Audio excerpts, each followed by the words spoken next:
Good evening, everyone. I hope that you are doing well this evening. It is 22:47 on a Wednesday, so it's the middle of the week.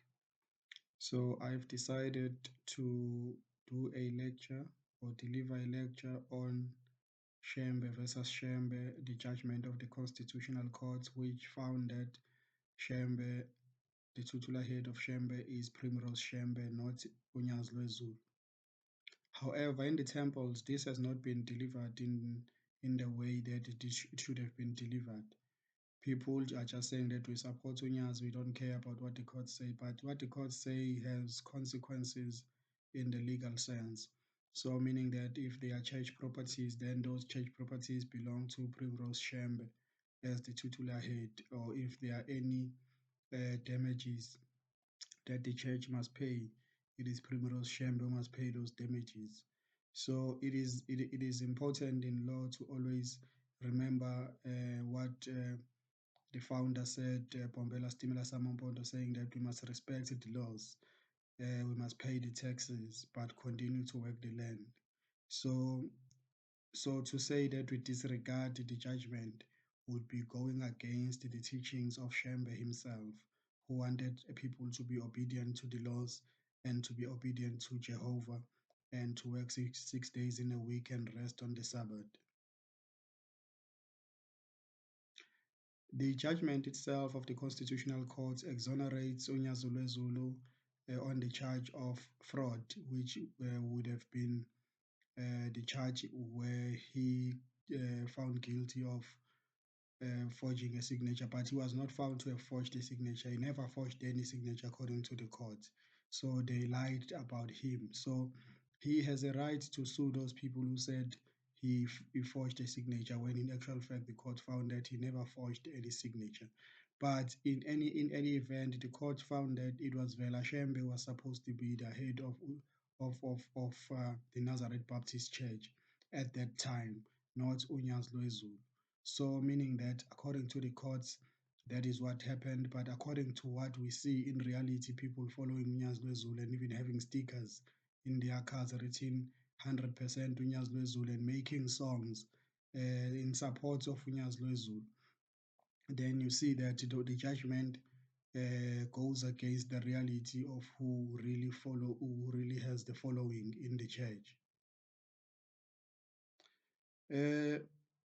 Who is Judge Theron herself, who wrote the majority judgment of the Constitutional Court. Remember that the Constitutional Court is employed to interpret the Constitution and make sure that all the behavior that happened within South Africa, all the actions that take place in South Africa are in line with the Constitution, and make sure and ensure that there is justice in the country. So Judge Theron went to the University of Natal. So he went to university during apartheid times. And it was before the University of Natal merged with the University of Durban Westville to become the University of KwaZulu Natal. So he went to an English university. I mean, she went to an English university. And you remember that since she is a colored lady, you remember that there was, even though there was racism towards the coloureds and the Indian, but there was a tricameral parliament which gave certain privileges to the Indians and the coloureds over the black people. So you look at him, or you look at her from that historical perspective, as a person who is privileged compared to Primrose Shembe or any Shembe for that matter, according to the privileges of the state recognizing you as a human being. Of course, you must remember that in the world that we live in, we have many ideologies, particularly feminism, which is an ideology which puts the interest of women first.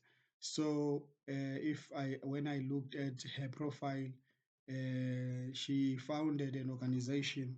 I need to just check the name of this organization now.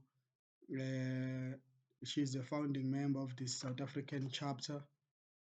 Uh, of the South African chapter of the International Association of Women Judges. So, meaning that this person might have interest, might have interest uh, as a feminist.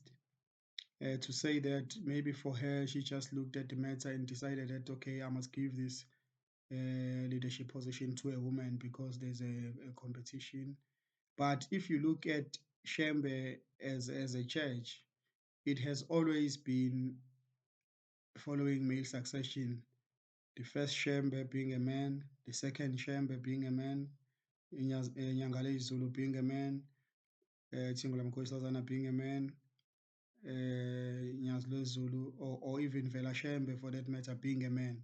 So now, what has necessitated this change from a male succession to female succession?